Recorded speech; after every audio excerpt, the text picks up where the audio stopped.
Good morning friends, good morning students. एक बार मैं पुनः आपके लिए concept 3 synthesis of the sentence chapter लेकर आपके समक्ष मैं फिर से आया हूं। और आज मैं कॉन्सेप्ट 3 में क्या सीखते हैं, उस दिन तो हमने डिस्कस किया था, बताए भी थे, एग्जाम्पल भी आप लोगों को दिए थे कि जो हमारा पार्टिसिपल है क्या नहीं है, इसके बारे में हमने बताया कि पार्टिसिपल काम क्या करता है, इसके बारे में भी हम लोगों ने डिस्कस किया था। ठीक है, आज कॉन्सेप्ट 3 जो हम लोगों का है, कॉन्सेप्ट 3 में उसी पार्टिसिपल का जो नेक्स्ट रूल है, नेक्स्ट फार्मूला है कि हाउ टू मेक अ काम सिंपल सेंटेंस, दो सिंपल सेंटेंस को जोड़कर according two of the third concept, तीसरे कॉन्सेप्ट के द्वारा हम किस तरह सिंपल सेंटेंस बनाएं। तो आइए कॉन्सेप्ट 3 में देखते हैं। तो स्टूडेंट्स, कॉन्सेप्ट 3 में यह बताया जाता है कि जब दोनों सिंपल सेंटेंस में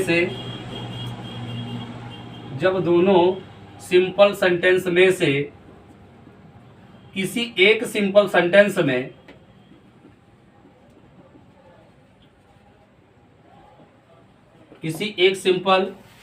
में पहले से ही पार्टिसिपल फॉर्म हो,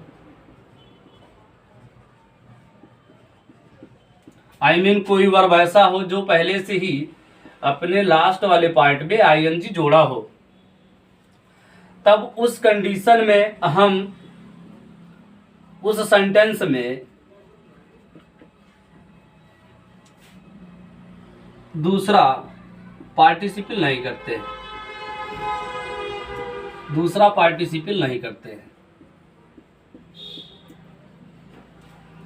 ये है कॉन्सेप्ट आज का कि जब दोनों सिंपल सेंटेंस में से किसी एक सिंपल सेंटेंस में पहले से ही पार्टिसिपल फॉर्म वर्ब अपने साथ आईएनजी फॉर्म जोड़ा हो, तब उस कंडीशन में हम फिर दूसरा प्रेजेंट पार्टिसिपल फॉर्म उसके लास्ट में नहीं जोड़ते हैं। तो सर क्या करते हैं, अगर नहीं जोड़ते हैं तो फिर क्या किया जाता है? तब उस कंडीशन में जब पार्टिसिपल जोड़ा है तो ऑलरेडी किसका कंडीशन करेगा? एडजेक्टिव का। किसका काम कर लेगा? एडजेक्टिव का। तो स्टूडेंट ध्यान देना, एक एडजेक्टिव जो होता है क्या होता है, यह तो नाउन की या फिर प्रोनाउन की क्या करेगा? विशेषता बताता है। ना समझ में आया तो एडजेक्टिव एक मॉडिफायर वर्ड है, एक क्वालिफायर वर्ड होता है। तो क्वालिफायर का मतलब क्या हो जाता है? विशेषता बताने वाला। तो एक एडजेक्टिव क्या काम करता है? विशेषता बताने का काम करता है। ठीक है ना? तो जब ये विशेषता बताने का काम करेगा, सर किसकी विशेषता बताएगा? किसी नाउन की या फिर किसी प्रोनाउन की विशेषता बता देगा। तो किसी नाउन की प्रोनाउन की विशेषता जब ये बताएगा तो इसका मतलब इसका प्रयोग भी किसी नाउन या प्रोनाउन के पहले ही किया जाएगा। किस कंडीशन में? जो एक ऑब्जेक्ट कंडीशन में प्रयोग हुआ होगा। बात समझ पा रहे हैं ना कि इसका प्रयोग हम उस नाउन के पहले रखेंगे जो ऑब्जेक्ट कंडीशन में जो आएगा। अब ध्यान दीजिए कि एडजेक्टिव का काम कर देगी वो पार्टिसिपल। कैसे? एग्जाम्पल के माध्यम से समझते हैं। I saw a man, full stop, he was running. I saw a man, मैंने एक आदमी देखा। ही वाज रनिंग, वह भाग रहा था। तो जब आप इसको एक सिंपल सेंटेंस बनाओगे, ये पहला सिंपल हो गया और ये आपका दूसरा हो गया। तो दो सिंपल सेंटेंस को जोड़कर हम लोग क्या कर रहे हैं? एक सिंपल सेंटेंस बना रहे हैं स्टूडेंट्स। तो दोनों सिंपल सेंटेंस को जोड़कर एक सिंपल सेंटेंस जब बनाओगे तो इसका फार्मूला क्या बन जाएगा? वन सिंपल सेंटेंस इक्वल, सबसे पहला काम सेंटेंस का जो पहले सेंटेंस का सब्जेक्ट है वो हो जाएगा, प्लस आपका जो वर्ब है फिनाइट वर्ब है, पहले सेंटेंस की फिनाइट वर्ब हो जाएगी, प्लस आर्टिकल सेंटेंस में होगा तो आर्टिकल को रख लिया जाता है, प्लस अब उसी फॉर्म को रखेंगे, पार्टिसिपल फॉर्म को रखेंगे, पार्टिसिपल वर्ब को रखेंगे। पार्टिसिपल वर्ब जिसके लास्ट में आईएनजी लगा होगा। तो पहले सेंटेंस में तो ऐसा कोई वर्ब नहीं जिसके लास्ट में आईएनजी लगा है। दूसरे सेंटेंस में है रनिंग है। ठीक, तो क्या करेंगे?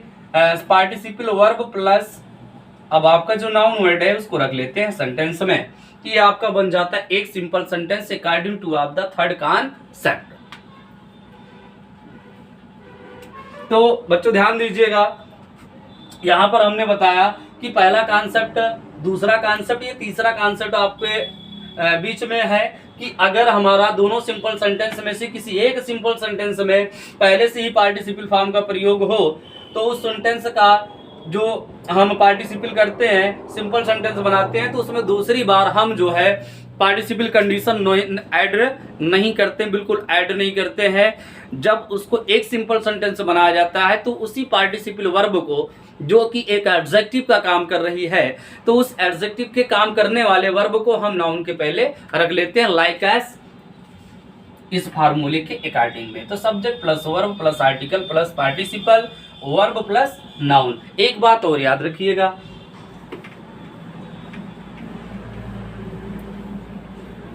इसकी पहचान क्या है कि जब पहले सेंटेंस का जो ऑब्जेक्ट है, ध्यान दीजिएगा बच्चों, कि जब पहले सेंटेंस का ऑब्जेक्ट दूसरे सेंटेंस में जाकर सब्जेक्ट बन जाए, ओके, और उसी सेंटेंस में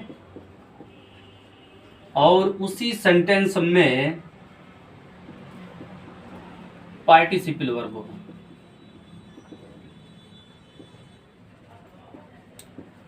तो ये आपकी पहचान बन जाती है। जैसे यहां एक एग्जांपल मैंने आप लोगों को दिया कि आई सा ए मैंने एक आदमी देखा, ही वाज रनिंग, वह भाग रहा था या दौड़ रहा था। कॉन्सेप्ट मिलाते हैं, जब पहले सेंटेंस का ऑब्जेक्ट क्या है, अ मैन है, तो पहले सेंटेंस का ऑब्जेक्ट दूसरे सेंटेंस में जाए, भाई दूसरे सेंटेंस में जाओ आप, ये दूसरे सेंटेंस में चला गया, अब ये दूसरे सेंटेंस में गया तो जाकर क्या करेगा, सब्जेक्ट बनेगा।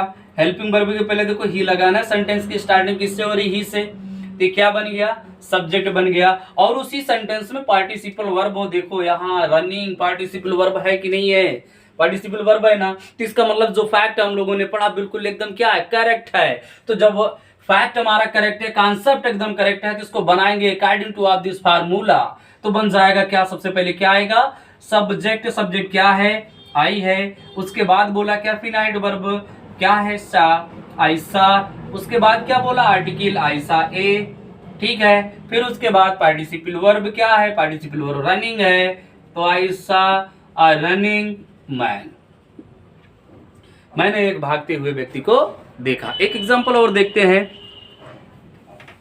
समझ में आया?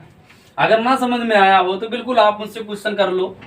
एक एग्जांपल और देते हैं, समझ जाइए, कहीं कोई दिक्कत हो तो बेटा कमेंट बॉक्स आपके लिए एकदम फिर ओपन है, खुल गया है। और ध्यान दीजिएगा, सेकंड कॉन्सेप्ट, सेकंड एग्जांपल देखते हैं। दूसरे एग्जांपल के माध्यम से एकदम पूरा कंप्लीटली एंड प्रॉपरली हम लोग सीख लेते हैं कि प्रेजेंट पार्टिसिपल का जो थर्ड कॉन्सेप्ट है कैसे बनाया जाता है, सर कैसा नहीं बनाया जाता है। मैं एकदम वंडरफुल एंड इमेजिनेबल कंडीशन में आप लोगों को पार्टिसिपल इतना आसान तरीके से सिखा दूंगा कि आपको लगेगा कि पता ही नहीं चलेगा कि मैंने पार्टिसिपल सीख लिया है, कि मैंने पार्टिसिपल सीख लिया। बस केवल इतना कीजिए, मेरे वीडियो को देखिए, आप मेरे साथ जुड़ जाइए। अगर आप मेरे साथ जुड़ जाएंगे तो मुझे बड़ी खुशी होगी कि हाँ, इस देश और प्रदेश में जो भी कुछ है, अर्थात मैं अपनी बात बच्चों के समक्ष रख रहा हूँ और बच्चे हमारा कहना कर रहे हैं, मतलब फीलिंग के साथ एकदम मिल जाइए कि ग्रामर क्या है, ग्रामर क्या नहीं है, मैं इसको पूरा एकदम कंप्लीटली फील करवा दूंगा। तो ध्यान दीजिएगा, एक एग्जाम्पल मैंने दिया, दूसरा एग्जाम्पल देखते हैं कि he met a girl full stop, he met a girl full stop, she was writing, she was writing, वह लिख रही थी, ठीक है ना। क्या करेंगे, ध्यान दीजिए, जब पहले सेंटेंस का ऑब्जेक्ट दूसरे सेंटेंस में जाकर बन जाए, क्या, सब्जेक्ट बन जाए, बन गया सब्जेक्ट, और उसी सेंटेंस में एक वर्ब ऐसा हो जो पार्टिसिपल का काम कर रहा हो, उसके लास्ट में क्या हो, आईएनजी हो। तो देखिए आईएनजी है या नहीं है, राइटिंग राइट वर्ब होता है, लास्ट में आईएनजी, पार्टिसिपल उसको बना दिया गया, बन गया ना। अब क्या करेंगे, रूल अपना याद करते हैं। सबसे पहले हमारे पहले सेंटेंस का सब्जेक्ट 1 प्लस फिनाइड वर्ब क्या है, मेट, तो बी मेट आ। कौन सी लड़की देखा भाई, राइटिंग, लिखने वाली या लिखती हुई, गर्ल। ये है आपका थर्ड कॉन्सेप्ट। इसी थर्ड कॉन्सेप्ट में एक और है, वो भी देख लेते हैं। अगर किसी को कोई प्रॉब्लम हो तो मैं अब की बार सैटरडे का जो मेरा क्लास रहेगा, तो सैटरडे वाला क्लास उस दिन मैं कुछ आपको कॉन्सेप्ट नहीं बताऊंगा। जितना एक वीक में 1 वीक में हम लोग 6 दिन में पढ़े रहेंगे, उन सभी कॉन्सेप्ट का यहाँ पर मैं एक्सरसाइज सॉल्व करवाऊंगा। और यह दिन आपके लिए बहुत ही इंपॉर्टेंट दिन होगा। तो उस वीडियो को, सैटरडे वाले वीडियो को, मेरी सभी स्टूडेंट्स से रिक्वेस्ट है जो हमसे जुड़ गए हैं, आप उस दिन जरूर मेरे वीडियो को देखिएगा। वो आपके लिए बहुत ही मोस्ट इम्पॉर्टेंट, और कॉपी कलम लेकर बैठिएगा कि मेरा यहाँ एग्जाम्पल होगा, और आप मेरे करने से पहले, मेरे सॉल्व करने से पहले आप लोग उस एग्जाम्पल को एकदम सॉल्व कर दीजिएगा, ठीक है ना। और कमेंट बॉक्स में कमेंट करके बताइएगा कि सर मैंने ये चीज डन किया, मैंने ये किया है, तो मैं समझूंगा कि मेरी मेहनत जो है वो सफल हो गई है, ठीक है ना। अगला एग्जाम्पल देखते हैं। तो कॉन्सेप्ट थर्ड में एक अकॉर्डिंग और पार्टिसिपल की, कि जब पहले सेंटेंस में इस एम आर वाज बेयर, जब पहले सेंटेंस में is am are was were का प्रयोग हो और उसी के साथ कोई एडजेक्टिव हो, उसी के साथ क्या हो बच्चों, एडजेक्टिव हो, तब उस कंडीशन में भी हमारा क्या बनता है, प्रेजेंट पार्टिसिपल। तो उस कंडीशन में भी हमारा क्या बन जाता है, प्रेजेंट पार्टिसिपल। ध्यान दीजिए, is am are was were, इसको मैंने बहुत बार बताया कि हमारे कौन से वर्ब होते हैं, बी वर्ब। कौन से वर्ब भैया, बी वर्ब। तो जब पहले सेंटेंस में, पहले में ही, अर्थात पहले सेंटेंस में ही हमारा is am are was were दिया हो और is am are was were के साथ मेन वर्ब ना हो बल्कि क्या हो, एडजेक्टिव हो, इसके साथ क्या हो, एडजेक्टिव हो, तब उस कंडीशन में इस वर्ब को समाप्त करके हम किसका प्रयोग करते हैं, बीइंग का। और बीइंग का प्रयोग करके हम अपने सेंटेंस में प्रेजेंट पार्टिसिपल यूज करते हैं, ठीक है ना। तो इसका कॉन्सेप्ट क्या बनेगा कि यदि किसी भी दोनों सेंटेंस में से पहले सेंटेंस में, पहले सिंपल सेंटेंस में अगर इज एम आर अर्थात बी वर्ब का प्रयोग पहले ही हुआ है, तब उस कंडीशन में जब पार्टिसिपल का प्रयोग करके बनाते हैं तो इस वर्ब को पार्टिसिपल रूप देते हैं, जो इसका बीइंग हो जाता है, अर्थात इसका बी का पार्टिसिपल रूप क्या होता है, बीइंग होता है, ठीक। अब बी का पार्टिसिपल रूप, पार्टिसिपल फॉर्म बीइंग, तो बीइंग का प्रयोग कर देंगे। सब्जेक्ट इस कंडीशन में हट जाता है। मैंने बताया है जिस सेंटेंस में पार्टिसिपल किया जाता है, चाहे वह प्रेजेंट पार्टिसिपल हो, चाहे पास्ट पार्टिसिपल हो, चाहे परफेक्ट पार्टिसिपल हो, चाहे जो भी पार्टिसिपल होगा, स्टूडेंट्स ये ध्यान दीजिएगा, अगर पार्टिसिपल के माध्यम से आप उस सेंटेंस को सॉल्व कर रहे हैं तब उस कंडीशन में सब्जेक्ट का प्रयोग नहीं होगा। क्यों नहीं होगा, इस वजह से क्योंकि जब पार्टिसिपल का प्रयोग किया जाता है तो पार्टिसिपल एक एडजेक्टिव और एक वर्ब का काम करना शुरू कर देती है। तो जब वो एडजेक्टिव का और वर्ब का काम करना शुरू कर देती है तब उस कंडीशन में सब्जेक्ट की जरूरत नहीं पड़ती है, तो वह कभी कभी सब्जेक्ट का भी एक्शन धारण कर लेता है। दूसरे सेंटेंस में सब्जेक्ट दिया रहता है, इसी वजह से एक ही सेंटेंस में सब्जेक्ट को दिखाया जाता है, केवल दिखाया जाता है, सॉल्व किया जाता है कि यहां पर पार्टिसिपल जो है वह किसके कंडीशन में है। तो बीइंग का प्रयोग करके हम जो है पार्टिसिपल करेंगे, कैसे, जैसे हमने कहा कि I am ill, full stop, I can not go to school, ठीक है ना। I am ill, I can not go to school. ध्यान दीजिए स्टूडेंट्स, कॉन्सेप्ट के अकॉर्डिंग में देखिए पहले सेंटेंस में क्या आ गया, आई एम इल आ गया। इल क्या है, एक एडजेक्टिव वर्ड है। तो हमने बताया क्या था कि जब पहले ही सेंटेंस में is am are was were के साथ अगर कोई एडजेक्टिव होगा तब उस कंडीशन में हम बीइंग का प्रयोग करके क्या करेंगे, अपना पार्टिसिपल सेंटेंस यूज करेंगे। तो इसका रूल क्या बन जाएगा, सबसे पहले स्टार्टिंग किससे कर देंगे, बीइंग प्लस एडजेक्टिव कामा, उसके बाद आपका हो जाएगा सेकंड सेंटेंस। इसमें किसी भी प्रकार की चेंजिंग नहीं करेंगे, ये हमारा बन जाएगा फार्मूला। ठीक है ना। रखिएगा, कॉन्सेप्ट है, ट्रिक है कि जिस सेंटेंस में पार्टिसिपल होता है वहां सब्जेक्ट का प्रयोग नहीं होता है, एकदम याद रखिएगा फ्रेंड्स। तो पहले लिखेंगे बी आर होने के कारण बीमार हुए हम, यानी कि आई कैन गो स्कूल, तो आई कैन गो टू होने के कारण विद्यालय नहीं जा सकता हूं। अगर ये कॉन्सेप्ट अगर आप यहाँ पर समझ जा रहे हैं तो आपका जो लॉन्ग ट्रांसलेशन होता है उसमें भी आपका बहुत ही इसकी अहम भूमिका होती है। स्पोकन, जब आप इंग्लिश स्पोकन करते हैं तो वहाँ भी इसकी बहुत ही ज़रूरत पड़ती है। जैसे कि हम खाना खाकर सो गए हैं, हम किताब पढ़कर फिर सो गए, या अपना होमवर्क पूरा करके विद्यालय चले गए, या अपना काम पूरा करके विद्यालय चले जाते हैं, तो स्पोकन में भी पार्टिसिपल का प्रयोग बहुत ही जरूरी है, अर्थात कि होता है। आप उसको सीखिए, बहुत मोस्ट इंपॉर्टेंट टॉपिक है। एक एग्जांपल और देख लेते हैं स्टूडेंट्स। एक एग्जांपल के माध्यम से आज हम पार्टिसिपल यहीं पर क्लोज करते हैं। उसके बाद कल हमारा चलेगा पास्ट पार्टिसिपल, और यहाँ से आपका क्वेश्चन पूछा जाता है लगभग। तो सी was busy,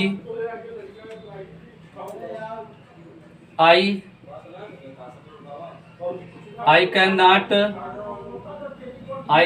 talk to her. She was busy, वह व्यस्त थी।